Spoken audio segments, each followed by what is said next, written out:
I'd like to coach you 3 things that many candidates underestimate while interviewing with high-performing companies.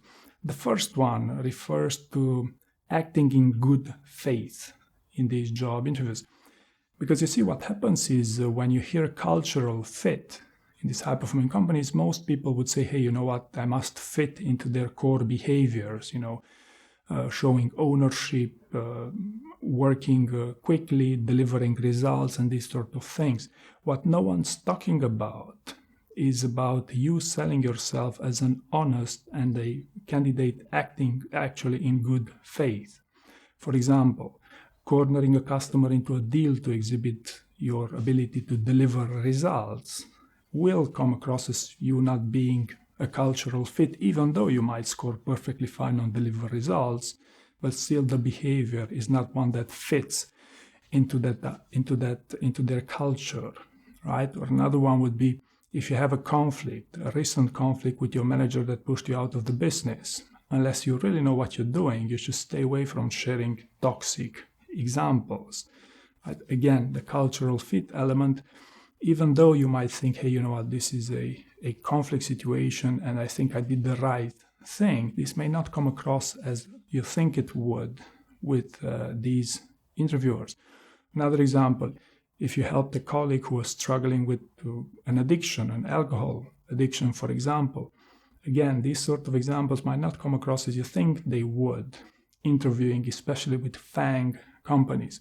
So the general rule I advise you here is if your background, if your CV states some workplaces with notoriously fishy cultures, then you should be particularly aware of your cultural fit and you acting in good faith to be tested during these job interviews. The second thing I'd like to talk about here would be with respect to empathy.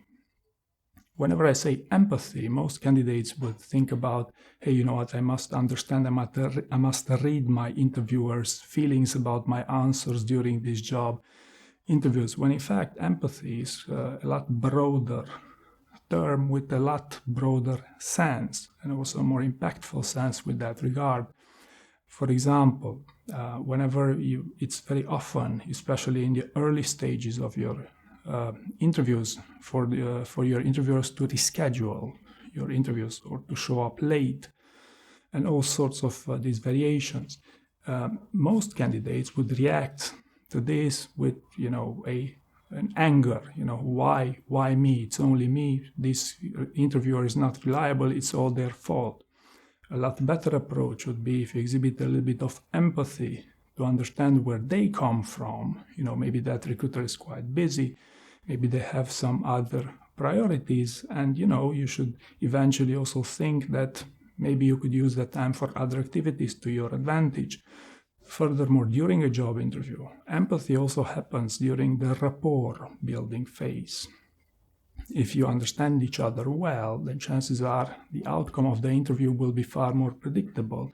They might even help you to perform during that job interview. But needless to say, empathy is important beyond your ability to simply be able to read the room, and especially in job interviews, and especially these days when hiring cycles are 3 times longer than they used to. And the last thing I want to talk about here is something that I call authenticity, or the authenticity trap. You see, I understand there's a huge trend of AI taking over, AI being something even bigger than the internet itself. And I'm all in, for this trend, so long as you use it for the right purpose. Now, as myself running a business and working with candidates and having access to interviews and the dynamics of these interviews, I can tell you that there's a syndrome of AI fatigue in these job interviews. Or to put it in plain terms here, more than a few interviewers hate AI in their job interviews. You see things such as if you communicate with your interviewer via email, using AI rewarded emails, or worse, during your job interview, AI rewarded answers and these sort of things. If you overdo it, that's a disqualification. But most of the time, it's something you would simply not set you on the right footing during your job interviews. So basically, the fix to this would be to show authenticity.